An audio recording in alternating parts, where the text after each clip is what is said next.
Right, so we have a common issue on some of the more budget-friendly or even normal brake pads. You'll come across something like this where the shim or the backing plate will walk or shift, drift, whatever you want to call it, and it'll move off the pad and come into contact with the bracket, caliper, or in some cases even the rotor, and cause some noise and even some damage. The reason this is happening is install error 99% of the time. And I'm going to take this caliper off and show you what I'm talking about eventually. So see, there's the caliper protrusions right there that clamp the pad. You can see the back side is actually, it hasn't shifted much. A little bit, but not a whole lot. But yeah, this one shifted the most because the pads move a little bit on this particular vehicle setup. Anyway, so what happens is the shim will start to walk and eventually work its way down. Gravity wins, you know? And to prevent this from happening, there's a solution. Check it out. Okay, so you got some of your favorite brake lube right here. What you're supposed to do is get some lube and apply it to whatever spots are coming into contact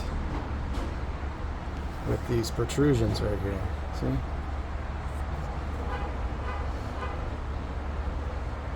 So you put that on there, you won't have a problem.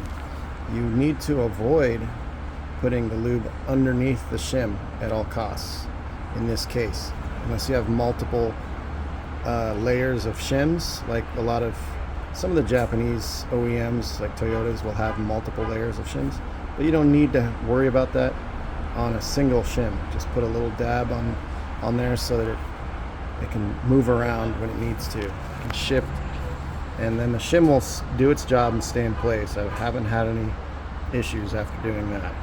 And of course, you put a little on the back side as well. Those two spots where it contacts these pistons. And I also like to put a little lube. Well, I'm in San Diego, so I don't have to worry about rust, but put a little lube on the points of contact so that kind of moves around without wearing down it so much. And in some of the salty states, you put some anti-seize on the inside of it to keep it from rusting so much. It's a good little trick. And of course, on your sliding pins and the guides, lubricate those. These ones are kind of sticky, so I'm going to take care of that later.